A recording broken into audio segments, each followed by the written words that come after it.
අපේ බුදුරජාණන් වහන්සේගේ කාලේ භික්ෂූන් වහන්සේලා 500 නමක් කමඨහන් අරගෙන මේ සුදුසු ප්‍රදේශයක් කිව්වා. ආන් ඊයට දැනගන්න ලැබුණ මේ ප්‍රත්‍යන්තයක හිමාලි පැත් බොහෝම නිදහසේ ඉන්න පුළුවන් කැලෑවල් තියෙනවා. වන ලැබුවල්, ගංගාවල්, බණ භාවනා කරන පිරිසකට හොඳම නිශ්ශබ්ද ප්‍රදේශයක් තියෙනවා කියලා. උන්වහන්සේලා එහාට වැඩියා. වැඩලා එක ගමකට පිණ්ඩපාත වෙනවා. 500. මේ මිනිස්සු පුදුම විදියට සංඝයාට ගරු කෙරුවා.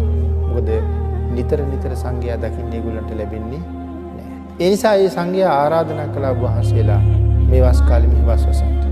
ඒ නිසා මේ කැලේම වහන්සේලා වස් වැසුවා.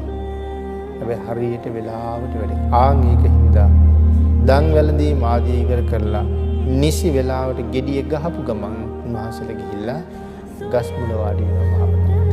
ඊට මේ කැලෑවේ මේ ගස්වල ඉන්නවා දෙවිවරු, වෘක්ෂ දේවතාවෝ. උන්වහන්සේලා බැලුවා මෙච්චර ගුණ පුරන උත්තම ස්වාමින් වහන්සේලා මේ ගස් මුල වාඩි වෙලා ඉන්නකොට අපි කොහොමද ගස් උඩට වෙලා ඉන්නේ?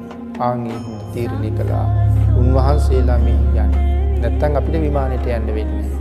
දැන් ස්වාමින් වහන්සේලා භාවනා කරන්න පටන් ගත්ත ගමන් මේගොල්ලෝ විවිධ වෙස්මාරු කරගෙන ඇවිල්ලා උන්වහන්සේලාට පෙන්නනවා. යක්ෂයෝ වාගේ නෝ.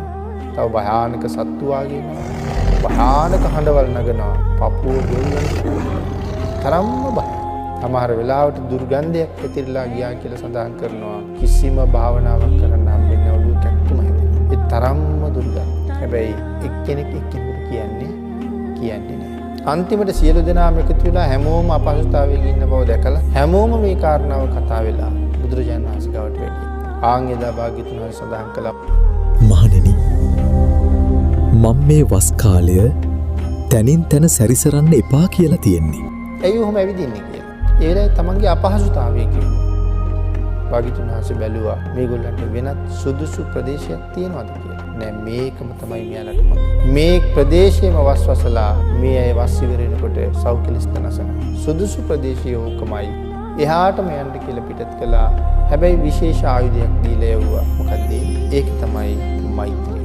ආන් ඒ මෛත්‍රිය ගැන සාකච්ඡා කරන සූත්‍රය කරණීය මත්ත සූත්‍රය. භාග්‍යතුන් වහන්සේ දේශනා කළා මේ සූත්‍රයම නිතරම සජ්ජායනා කරන්න. මේ සූත්‍රයම නිතරම සාකච්ඡා කරන්න. මේ සූත්‍රයම නිතරම බණ අහන්න. මේ සූත්‍රයේම හැම වෙලාවෙම ජීවිතය බවට පත් කරගන්න.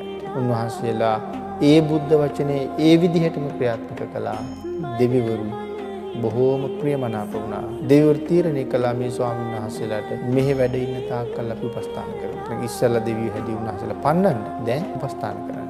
උන්වහන්සේලා අවසානයේ ඉවර වෙනකොටම සියලු දෙනා වහන්සේම මාර්ගඵල ලැබුවා.